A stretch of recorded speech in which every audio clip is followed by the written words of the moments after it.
What's up, everybody? Welcome to another edition of Established Run's NBA Injury Report Analysis Show, another play-in edition. I'm Drew Dinkmeyer here with Mike Gallagher to walk you through tonight's two-game slate in the Eastern Conference. Well, we'll find out who plays the New York Knicks on Saturday with the winner of Miami and Philadelphia, and we'll see who advances into the second play-in game, the winners of Atlanta and Chicago.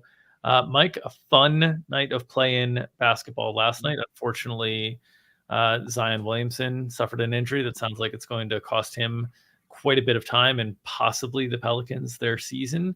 But otherwise, we saw the end of the Warriors season and perhaps the end of the dynasty that we've seen for a while. So it's been a eventful 24 hours in the NBA. We've also got Jonte Porter banned. There's a lot going on in the NBA. How are you doing today?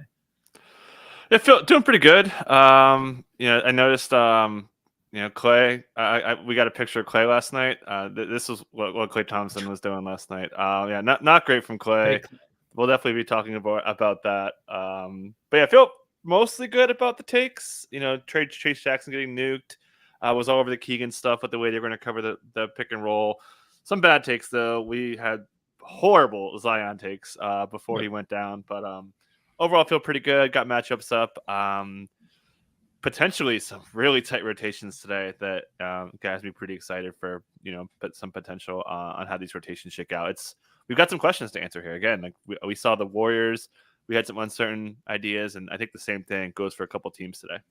Yeah, we'll save some of the rotations talk more for the stuff behind the paywall, since that is the edge these days on the DFS side of things. So we'll stick to the injuries, which there are plenty of to talk through here on the injury report. So let's start with Miami and Philadelphia. On the Miami side, they've listed Terry Rozier out, Duncan Robinson probable, Kevin Love and Tyler Hero available. So no Terry Rozier, but the return of Duncan Robinson here. What are your expectations for what we see from a lineup standpoint for Miami tonight?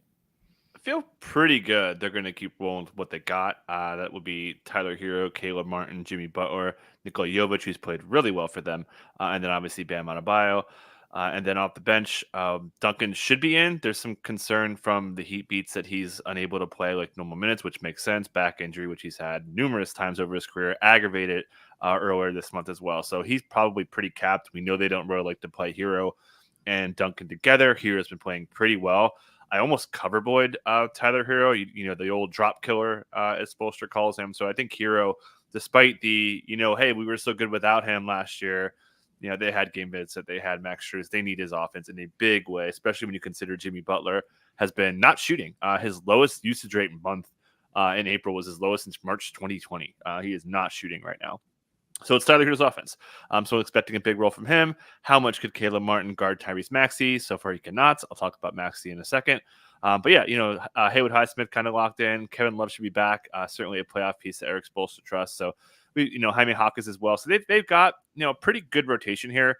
And then, Jaime played great in that Toronto game, much to our chagrin. We had an under on him, but he drove like 14, 15 times, played really well. So yeah, I feel pretty good about this rotation. How many minutes could Jimmy play?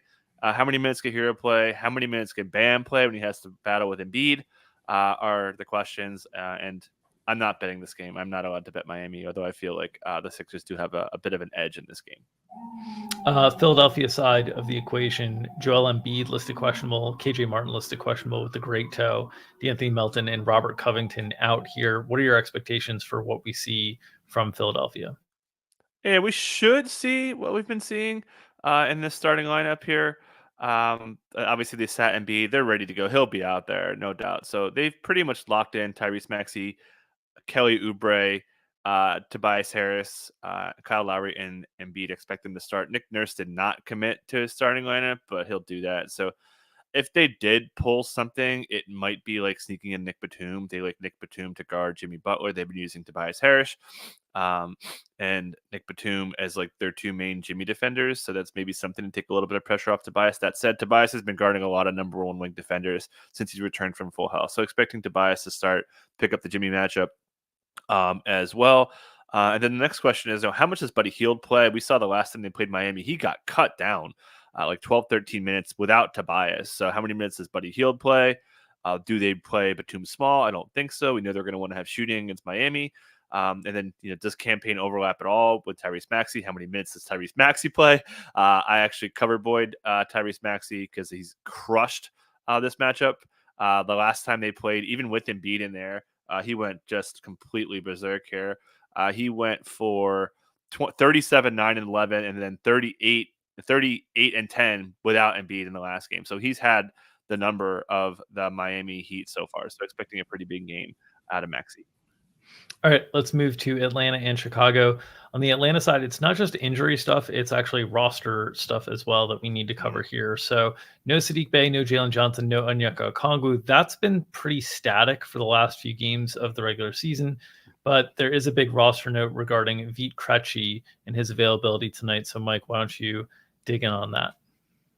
Yeah, this is bad, real bad. Vit Krejci's been playing a ton, been playing really well. We saw him start, out of nowhere when we saw Jalen Johnson. We're like, whoa, they're going to start Vit, and Vit just kept playing more and more and more and more, hitting like 30s on occasion. And he's out now, two-way contract, ineligible to play.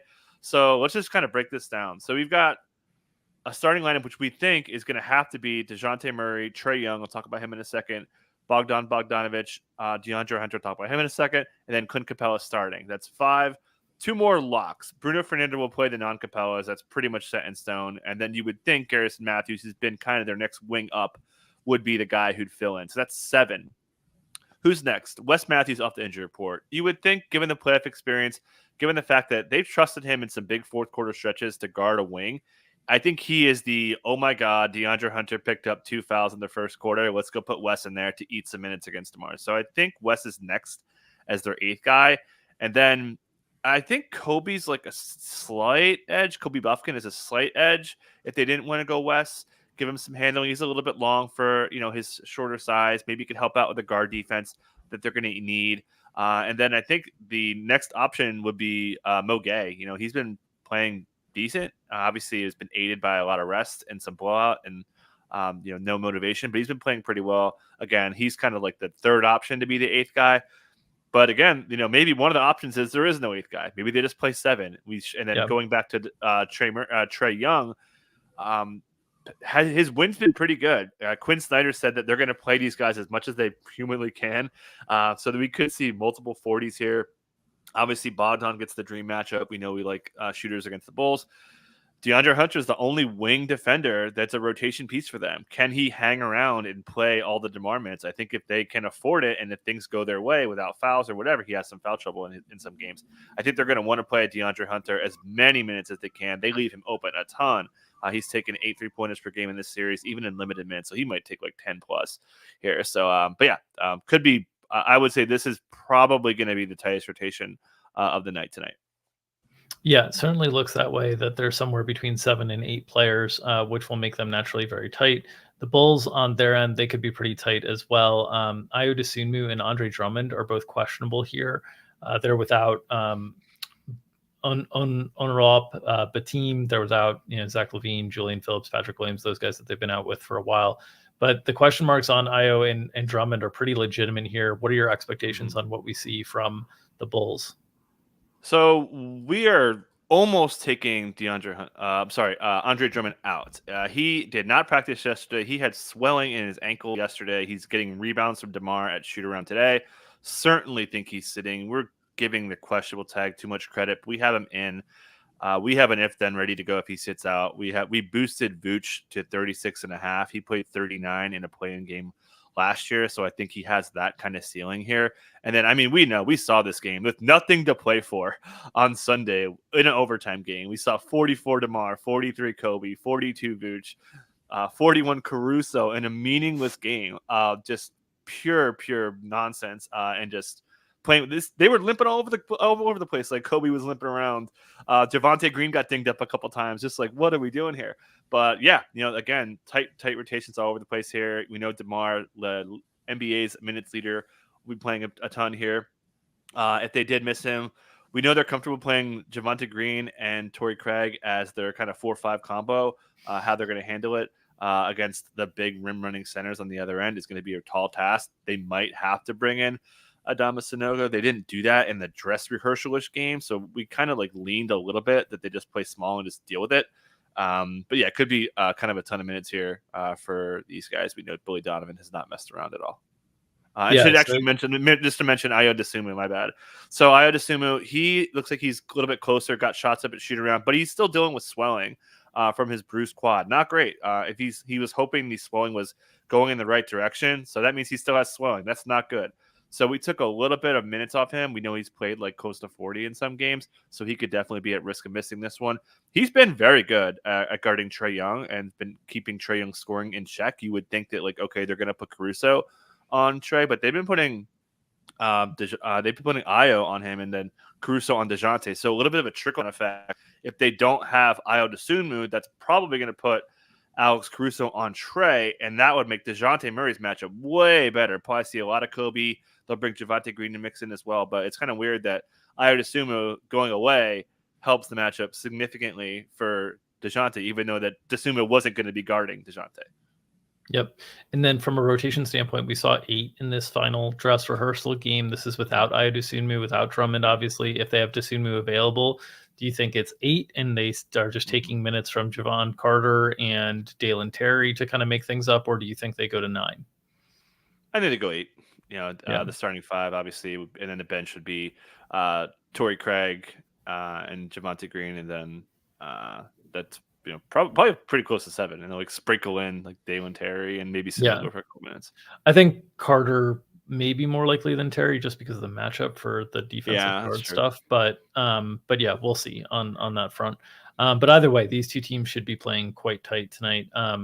Miami and Philadelphia, we know Nick Nurse will play really tight. We've seen Spo in elimination games in the past, like really tighten things up, but they have more kind of Swiss Army knife pieces that they could use in different matchup type settings.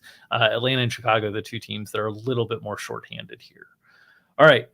That will do it for this edition of Established Runs NBA Injury Report Analysis Show. If you're interested in more content from us free, you can check out us on Playback tonight, playback.tv/ETR.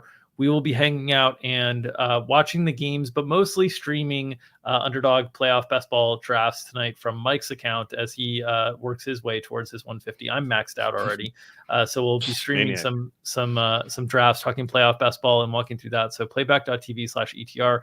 Make sure to join there. You can connect your league pass, and international users can watch the stream that we're watching live. Domestic users, because of rights deals with Playback and ESPN, are not able to. So we will be streaming Underdog drafts as well. But hang out with us 9 p.m. to 11 p.m. Eastern time tonight. Myself, Mike Gallagher, Chris Lafakis on playback.tv. If you are interested in helping our content, the best way to do so is to subscribe to this YouTube channel. We are about 120 subscribers short of our goal of 5,000 by the end of the year, so we would love your help in pursuing that goal. If you're interested in any of the premium content, you can go to establishedrun.com/subscribe-MBA for more details on all of our product offerings, and a weekly DFS package will get you access to those playoff best ball rankings and the playoff premium podcast that we talk through all the strategy related to drafting those teams. So if you're interested in just kind of drafting playoff best ball, or you have best playoff contests as well, we have all the projected games and projected fantasy points by game for those players in those rankings. All stuff that can be used for playoff format contests. So check out a weekly subscription to the DFS package if you're interested in those. And of course, if you want to keep this free content free, the best way to do so is to feed that algorithm by smashing that like button. You smash the like button, it feeds the algorithm, which helps feed our families and allows us to feed you the NBA injury information analysis you need each and every day to set your DFS lineups, your season-long lineups, and make your spread bets and your prop bets. So smash that like button, feed that algorithm. Nom, nom, nom, nom, nom. Mike Gallagher and I will see you guys behind the paywall at 5 o'clock Eastern for the subs and 9 o'clock on Playback for those of you who are just in it for the free content. Take care, everybody. And no show tomorrow. No games tomorrow. No show tomorrow. We'll see you back on Friday. Take care, everybody.